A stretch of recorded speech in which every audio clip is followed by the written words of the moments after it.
할렐루야. 네, 이 새벽에 나오신 여러분이 우리 주님의 축복과 은혜가 함께하기를 간절히 바랍니다. 자, 새 친구와의 대화와 변론은 이제 끝났지만은 욥은 그 모두를 종합해서 이제 엘리후가 등장해서 욥과 대화하기 전까지 이 친구들의 질문과 변론에 대해서 욥은 자신을 변증하고 변호하는 그런 이야기를 계속하고 있습니다. 친구들의 공통적인 변론은 너의 모든 고난과 재난은 너 자신의 죄 때문이다. 그래서 너는 그 죄를 회개하지 않으면 너는 회복될 수 없다. 라고 계속 욥을 몰아쳤습니다. 너의 죄 때문이야. 너는 의로운 게 아니고 너는 불의한 자야. 빨리 회개하고 하나님께 돌아와야지 너에게는 소망이 있어. 그러나 욥은 그렇지 않다는 것입니다. 하나님이 나와 함께 하셨고 내가 사람들에게 악하게 대한 적이 없다는 것입니다. 오히려 심지어 엘리바사 같은 경우는 욥, 너가 고아들을 압제했잖아. 과부들의 가산을 뺏었잖아 하면서 막 이렇게 협박을 해. 그 욥은 그렇지 않다는 것입니다. 나는 성중에서나 가정에서나 하나님을 경외하고 사람들에게 선을 베풀고 공의를 나는 베풀어 왔지 그렇게 한 적이 없다는 겁니다. 오늘 이 말씀은 결국 누구에게 연결되느냐? 예수 그리스도에게 연결되어진다는 거예요. 그래서 욥은 1절부터 6절까지는 자기의 그 하나님과의 관계 그리고 자기 가정에서 누리던 행복을 회고하면서 이렇게 말하고 있는 거고 7절부터 17절까지는 자기가 성중에서 재판관으로 지도자로서 사람들에게 어떻게 대했느냐 고아들이나 과부들의 그 원한을 신원해주고 그들의 판결을 바르게 해주고 그들에게 존경받던 사람이었던 것을 이야기합니다. 그러면서 자신이 이 사회적으로 국가적으로 정말 지도자 같은 왕 같은 위치에서 자신이 살아왔음을 오히려 열변하고 있다는 것입니다.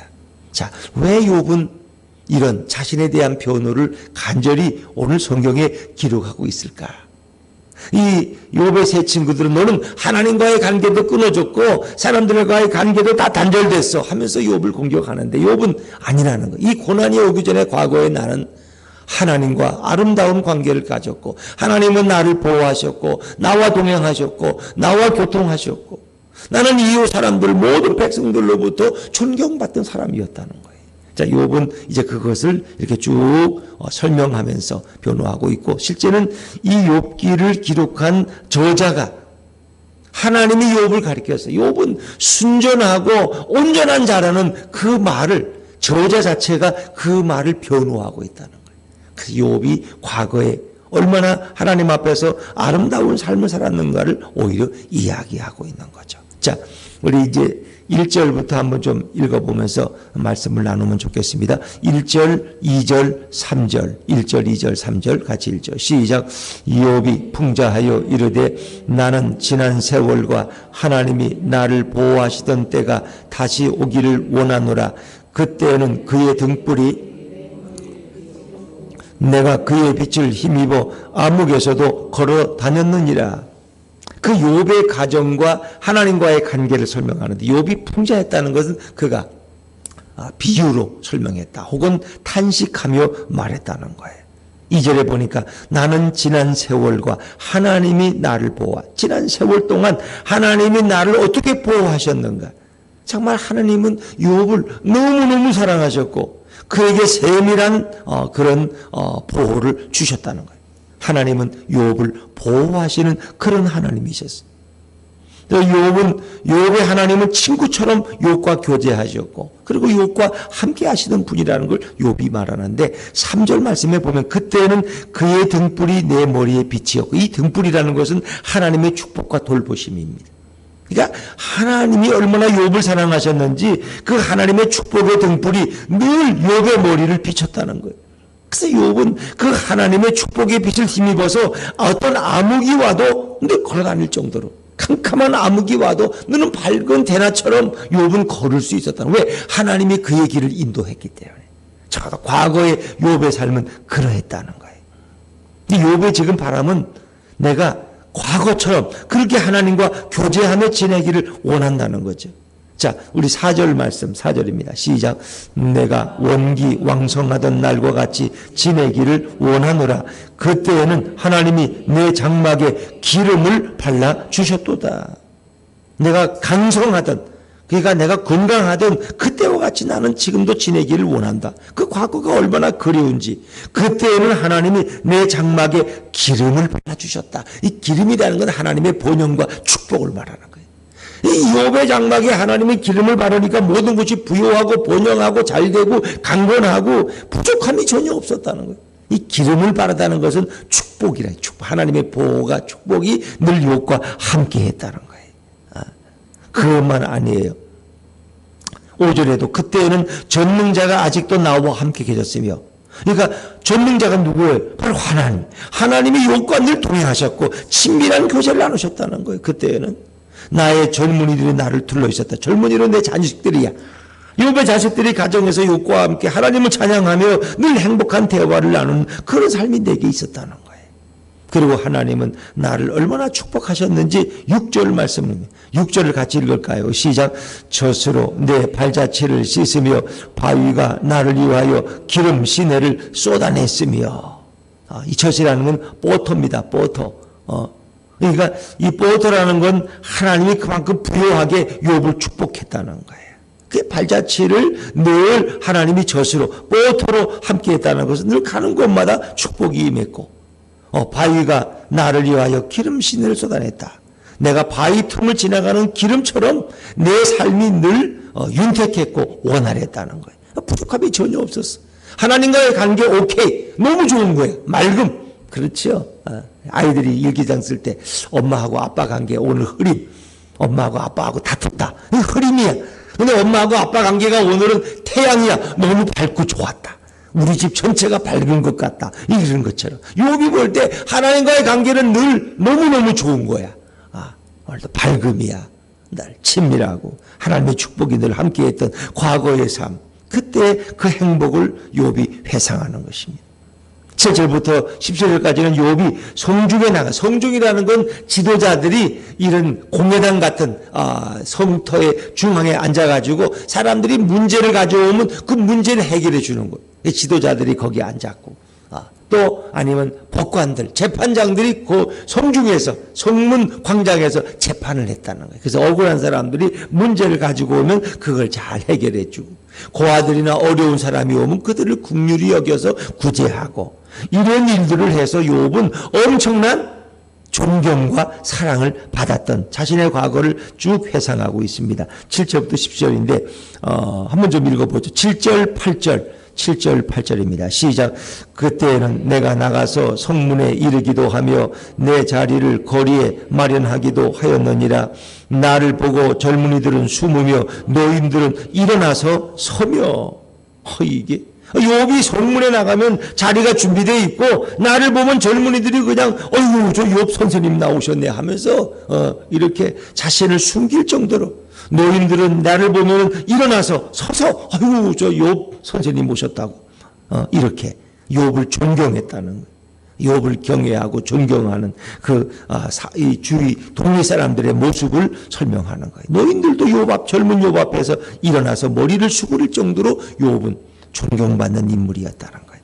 9절, 10절 같이 읽죠. 시작. 유지들은 말을 삼가고 손으로 입을 가리며 지도자들은 말소리를 낮추었으니 그들의 혀가 입천장에 붙었느니라. 지역 유지들, 돈 많고 존경받는 유지들도 내 앞에서는 함부로 말을 못했어. 욥 앞에서는. 왜? 욥이 너무 위대하니까 손으로 입을 가리며, 내가 혹시 욥 앞에서 실수할까 봐 그래서 자기 입을 자기 손으로 가릴 정도로 그들이 겸손하게 하겠다는 거예요. 10절에 지도자들은 말소리를 낮추었으며, 함부로 큰 소리로 못해. 욥 앞에서는 지도자들도, 그 성의 지도자들도 욥을 두려워하고 존경했다는 거예요. 그들의 혀가 입천장에 붙었다. 그것은 입이 말라서 혀가 입천장에 붙을 정도로 그들이 함부로 욥 앞에서 말하지 못하고 말을 아주 조심했다는 거예요. 아니면 침묵을 지켰다는 거예요. 말하다가 실수하면 욥에게 결례가 되니까. 그 정도로 욥이 그 성에서는 존경받는 인물이었다는 거예요. 11절에 귀가 들은 즉 나를 축복하고 눈이 본 즉 나를 증언하였나니, 믿은 사람들이 다 욥을 축복하고 욥을 존경스럽게 여겼다는 거예요. 그리고 이 증언이라는 말은 어떤 욥이 재판장의 역할도 했다는 것을 의미해요. 재판장의 역할도. 그래서 욥이 공정하게 모든 것을 판단할 때 이런 존경받는 지도자였음을 말하는 거죠. 12절, 이는 이유가 있어요. 그렇게 존경받는 이유. 자, 12절입니다. 시작. 이는 부르짖는 빈민과 도와줄 자 없는 고아를 내가 건졌음이라. 자기의 억울함을 호소하는 빈민들, 가난한 자들 내가, 또 도와줄 자 없는 고아를 내가 다 구원했다는 거예요. 그래서 건져냈다는 건 법으로 그들을 보호하기도 하고, 억울함을 풀어주기도 하고, 물질로 그들을 구제하기도 하고, 이러니까 얼마나 좋은 일을 많이 했어요. 13절, 망하게 된 자도 나를 위하여 복을 빌었으며, 이제 죽어가는 사람도 죽어가면서까지 욥은 정말 나를 위해서 훌륭한 일을 했다고 욥을 축복할 정도로 욥은 사랑을 받았다는 거예요. 그리고 13절에 보니까 과부의 마음이 나로 말미암아 기뻐 노래하였느니라. 과부의 마음은 기쁨이 별로 없어. 왜? 의지할 데도 없고 멸시받고 그런데 과부가 그냥 욥으로 인해서 너무 기뻐서 찬양할 정도로 과부의 마음에 기쁨을 준 인물이 바로 욥이라는 거예요. 왜? 욥에게만 가면 모든 문제가 다 해결되니까. 억울함을 풀어주고 신혼을 해결해주고 그러니까 그냥 과부들의 그 섭섭한 마음이 없어. 이제 너무 욥만 만나면 다 기뻐서 즐거워하고, 그 모든 사람에게 기쁨을 주는 사람이 욥이라는 거예요. 이해가 되시죠? 욥의 과거가 그런 삶을 내가 살아왔다는 거예요. 이 얘기는 뭐예요? 이 친구들이 욥, 너가 고아를 학대했고 과부들의 가산을 너가 빼앗았지. 이런 말이 너무나 엉터리 같다는 거야. 나는 고아들과 과부들을 이렇게 도와주고 그들의 어려움을 해결해 준 그런 삶을 내가 살아왔는데 너희들은 나를 그렇게 나쁜 놈으로 몰아붙이냐는 거예요. 여기에 대한 이제 욥의 변호, 또 욥은 얼마나 공의로웠느냐. 한번 읽어보세요. 14절 15절 같이 읽죠. 시작. 내가 의를 옷으로 삼아 입었으며 나의 정의는 고독과 모자 같았느니라. 나는 맹인의 눈도 되고 다리 저는 사람의 발도 되고. 어떻게 세상에 이런 사람을 살 수 있을까? 의를 옷으로 삼아. 그 사람은 그냥 의로움으로 옷을 해 입었어. 그러니까 얼마나 공의로운 사람이야. 나의 정의는 고독과 모자 같았느니라. 늘 모자를 쓰듯이 그런 정의를 썼고 겉옷을 입듯이 정의를 늘 걸치고 다녔어. 그러니까 얼마나 공정한 사회. 안 그래? 이게 공정이라는 거야. 이게. 뒤로는 자기 사람들 봐주는 게 공인정이 아니라 욥은 정말 의와 정의를 자기 옷으로 삼고 모자처럼 쓰고 다녔다는 거예요. 그래서 15절에 나는 맹인의 눈도 되고 다리 저는 사람의 발도 되었다. 다리 저는 사람이 있으면 내가 그 사람의 발이 되어주고, 오늘 대선 후보로 나온 사람은 자기 친구를 없고 몇 년 동안 학교를 다녔대.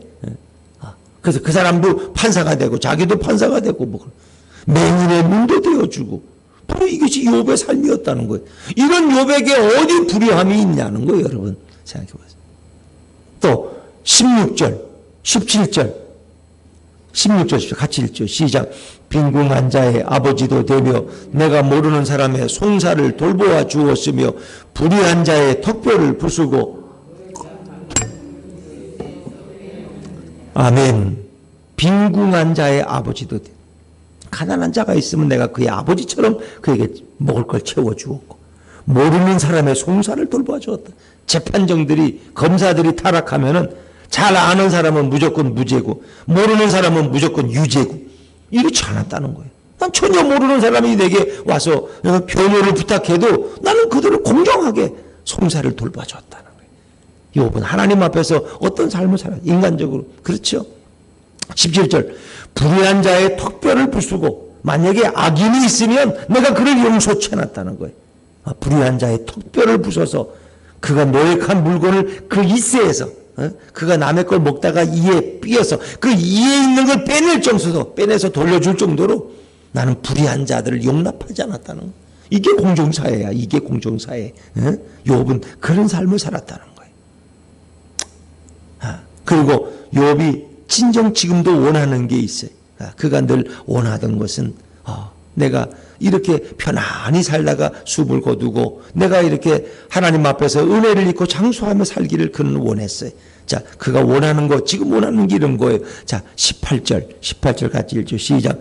내가 스스로 말하기를 나는 내 보금자리에서 숨을 거두며 나의 날은 모래알같이 많으리라 하였느니라. 28절부터 20절까지는 이제 그가 전날에 품었던 소망, 욥은 늘 이런 내가 내 보금자리, 내가 이렇게 살아가는 이곳에서 이렇게 내가 이렇게 공의롭게 살다가 하나님의 부름 받기를 나는 원했고, 또 19절 내 뿌리는 물로 뻗어나가고 이슬이 내 가지에서 밤을 지내고 갈 것이며, 내 뿌리는 물로 뻗어나. 이것은 어떤 번영하는 시냇가에 심겨진 나무가 이렇게 번영하는 것처럼 그렇게 이슬이 내 가지에서 밤을 지내고 갈 것이라는 건 뭐예요? 밤에 이슬이 내리니까 농사가 잘 되고 모든 것이 열매를 맺는 거예요. 내 뿌리는 물로 뻗어나가고 시냇가에 심긴 나무는 사철 푸르는 것처럼, 그런데 이 인생의 뿌리가 물로 연결되니까 늘 모든 게 잘 되는 거예요. 20절 내 영광은 내게 새로워지고 내 손에서 내 화살이 끊이지 않았노라. 이 화살이라는 것은 번영, 강성함을 의미하는 거예요. 이게 때로는 시편에 보면 자식들도 내 전통에 있는 화살 같다 그랬죠. 그래서 늘 욥은 정말 내 영혼이 늘 새롭고 내 손에 화살 같은 그런 강성함을 가지고 살아가기를 나는 소원했다는 거예요. 근데 지금 욥의 모습은 어떤 거예요? 모든 걸 다 뺏기고 잃어버리고 이 걸렁뱅이처럼 되고 병을 앓고 비난받는 죄인이 되었다 이러는 거예요. 지금 욥은 가진 게 아무것도 없어. 지금 욥은 그런 건 다 과거의 헛된 꿈이었어. 그러나 또 욥은 계속해서 21절부터 25절까지는 내가 과거에 이런 지도자 같은 삶을 살았다는 것을 또 이야기해요. 자, 한번 좀 보시죠. 21절, 22절 같이 읽죠. 시작. 무리는 내 말을 듣고 희망을 걸었으며 내가 가르칠 때에 잠잠하였노라. 내가 말한 후에는 그들이 말을 거듭하지 못하였나니 나의 말이 그들에게 스며들었음이라. 얼마나 놀라운 말씀이에요 이게. 무리는 내 말을 듣고 뭘 걸었어요? 희망을 걸었다는 거예요. 그러니까 백성들에게 지도자들은 희망을 줘야 돼. 젊은이들에게 희망을 줘야 돼. 희망을 못 준단 말이에요 이게. 젊은이들에게 일할 수 있는 자리를 만들어주고 희망을 줘야 되는데 희망을 주지 못할 때 모두가 낙심하고, 그 젊은이들이 자꾸 자살하잖아. 내일이 없으니까. 취업도 안 되고 집은 평생 가도 마련하기 어려울 것 같고, 내일 결혼도 못 하겠고, 뭐 집이 있어야 결혼하고 직장이 있어야 결혼하지. 그러니까 정치인들은 이 젊은이들에게 희망을 줘야 돼. 너가 열심히 살고 정직하게 살면 너는 잘 살 수 있다. 너의 부모가 금방석을 안 물려줘도 너가 열심히 성실하게 살아가면 너는 이 사회에서 성공할 수 있는 그런 사회가 될 거야. 그러니까 정치인들은 젊은이들에게 희망을 줘야 돼. 정치인들 요즘 뭐 돈만 주겠다는 거야. 돈만. 젊은이들에게 한 달에 100만 원씩 주겠다. 군대 갔다 오면 3천만 원 주겠다. 젊은이들 대학 졸업하면 1억을 주겠다. 돈만 줘. 그 돈 주는 사회는 다 망했어. 돈 주는 사회. 왜 젊은이들이 그거 가지고 공부하나? 1억 가지고 다 퍼먹고 도박하고 이렇게 하다가 한눈에 로또를 사다가 다 망해버리고 거린이 되고 자살하고, 이런 걸 자꾸 이렇게 이게 이런 짓을 할 게 아니라는 거야. 이게 어리석은 인들이야. 우리 경기지사도 맨날 돈 준다는 얘기만. 그건 백성들의 마음을 뺏어가지고 자기 돈도 아니야. 세금을 다 걷어가지고 그렇게 해주고 나중에 백성들은 거지로 만들겠다.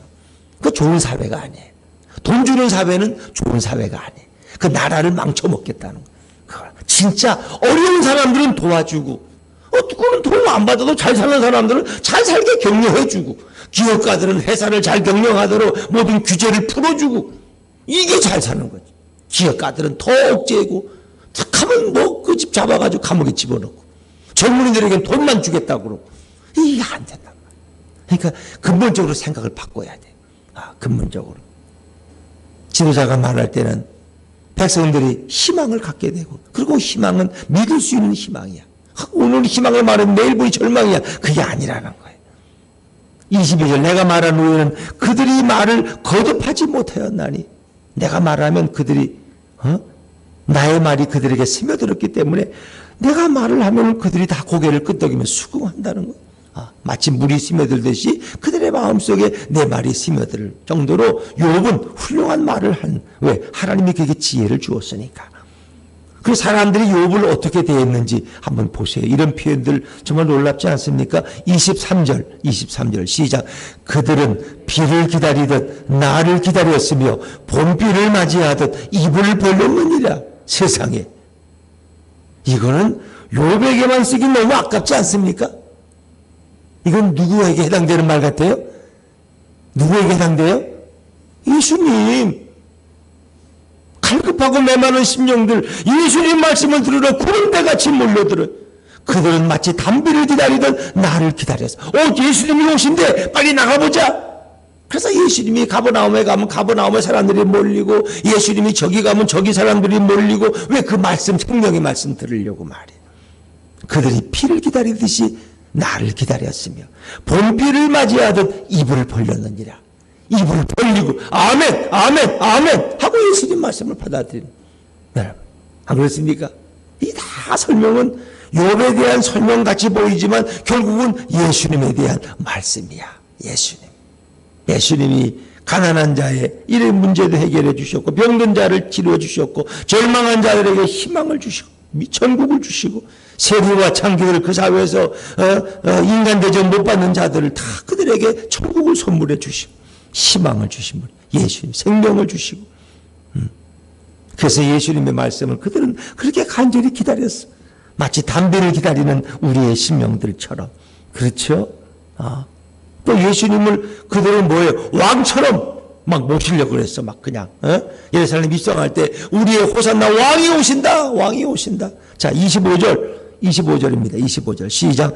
내가 그들의 길을 택하여 주고 으뜸되는 자리에 앉았나니 왕이 군대 중에 있는 것과도 같았고 애곡하는 자를 위로하는 사람과도 같았느니라. 주님이 가시면 늘 위로를 받아 사람들. 애통하는 자는 복이 있나니 저들이 위로를 받을 것이며.